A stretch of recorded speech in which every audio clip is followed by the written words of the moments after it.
Hi guys, this is Connie, back for more Connie Reads Freak the Mighty. Let's see. Chapter 8, Dinosaur Brain. It turned out to be a cool summer. I figured we'd get in trouble for running into the pond. It looked bad for a while when the cops drove us home, and I got out all soaking wet and covered with gook. But when Grim was hosing me down, he had this really pruny look on his face, like he was smelling something bad, but the cops made it out like I was a hero or something, rescuing the poor crippled midget kid. So Grim listens to the cops, and then he gives me this weird look like, imagine my surprise. And he goes in the house, and then Graham comes running out in her nightgown with this big fluffy towel, and she really makes a fuss. Me rescuing Freak? What a joke, right? Except that's how it must have looked from a distance, because they never knew it was Freak who rescued me, or his genius brain and my big dumb body. Graham is there, rubbing me with the towel, and her hands are shaking, and she's saying, "Oh, I saw those blue lights and I thought the worst." And Grim is behind her, looking at me real intense and shaking his head, and he's saying, "Who'da thunk it, Mabel?" Which is some kind of joke because Graham's name isn't Mabel. Anyhow, they take me inside, and the first thing Graham does is give me a bowl of ice cream. And Grim, he keeps shaking his head, and he goes, "What this young man needs is a cup of coffee. Real coffee." And then he gets busy putting the filter in the machine and measuring out the coffee and standing by it while it drips through. And he's got this stern look like he's thinking deep thoughts. By the time I polish off the ice cream, Grim is handing me coffee in a china cup from the set they never use. He gives me that cup like it's a really big deal, maybe because I'm not allowed to drink coffee yet. And he's so Grim-like and serious. I open my mouth to say, "What's the big deal? You really think this is my first cup of coffee?" "Yeah, right." And something happens and the words come out, "Thank you, sir."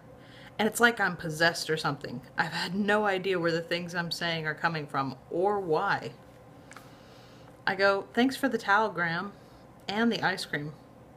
Could I have sugar in the coffee? 2 teaspoons, please." And Grim claps his hands together and says, "Of course you can, son." And it's like, whoa, because he never calls me that. Always Max or Maxwell, or that boy.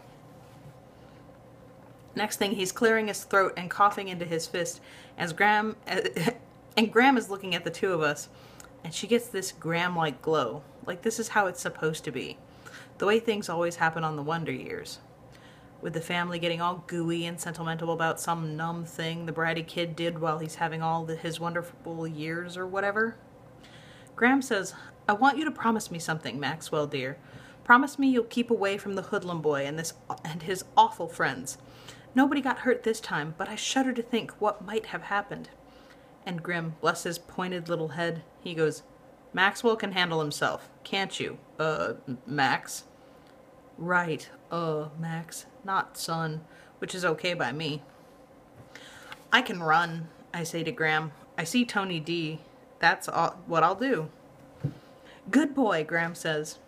I thought because you're so much bigger than he is, well, you just do that, dear. You run away." "He's not running away," Grim says, real impatient. "He's taking evasive action, avoiding a confrontation. That's a very different thing. Right, Max?" I nod and drink my coffee without slurping and decide it's better not to mention that Tony D carries a knife and he's probably got guns. And he's probably got guns too, because then Graham would only worry, and she's such a clunker when she's worried. Like I said, it turns out to be a pretty cool summer. Usually what I do is just hang around and look at my comic books and watch the tube, or go shopping with Graham if she really makes a fuss. I hate the beach because the beach is stupid. The cool crowd looking sleek and tan, and aren't we gorgeous?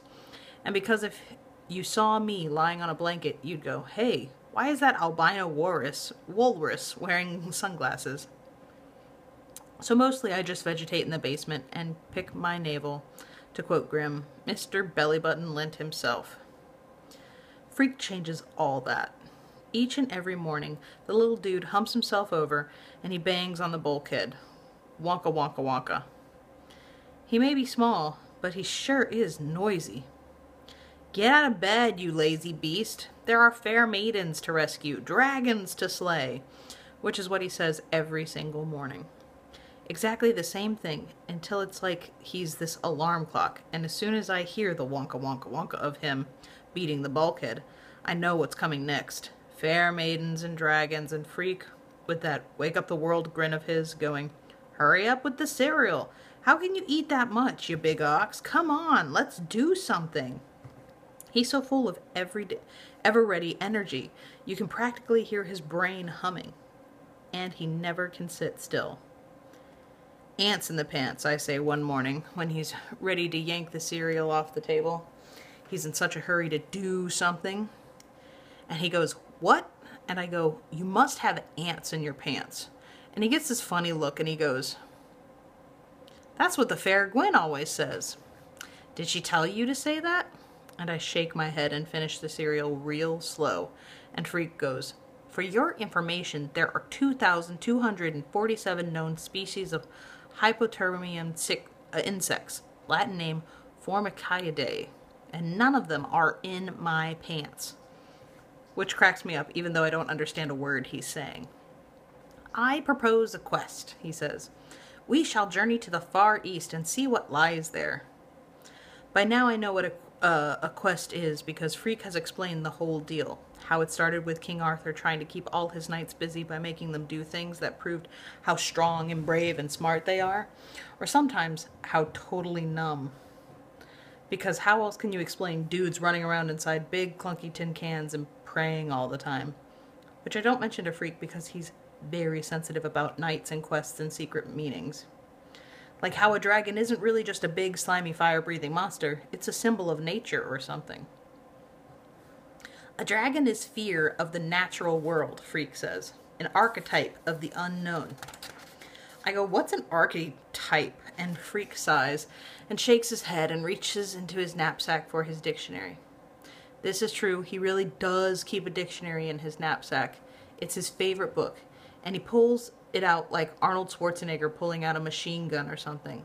That's the fierce look he gets with a book in his hands. Go on, he says, making me take the book. Look it up. And now I wish I hadn't said anything about this archetype dude, because I hate looking up stuff in his stupid dictionary. Start with A, he says. I know that. A-R, he says, just going along with A's until you come... Oh. A-R, he says. Just go along the A's until you come to R. Yeah, right. Easy for a genius to use the dictionary since he already knows how to spell the words. And R's never look like backward E's to Freak, which is the way they look to me sometimes, unless I really squint and think about it. Careful, he says. You'll bite off your tongue, and then you'll have to waste the day at the emergency room getting it reattached. Microsurgery is such a bore. Didn't anybody ever tell you that? Huh? I say. But I do close my mouth so my tongue doesn't stick out. I'm still looking in the dictionary for archetype. And I'm looking for the words that are underlined with red ink, because that's what Freak does the first time he looks up a word. He makes a line under it, and you'd be amazed how many are underlined. There are whole pages like that, where he's looked up every single word. Finally, he spells out all the letters for me, and I find the stupid word. There's nothing about dragons here, I say, squinting hard at the stuff under the word. It just says pattern. So what is it? A sewing type of thing? Freak has this disgusted look, and he takes the dictionary and he goes, "You're hopeless. Pattern is the first definition. I was referring to the second definition, which is much more interesting.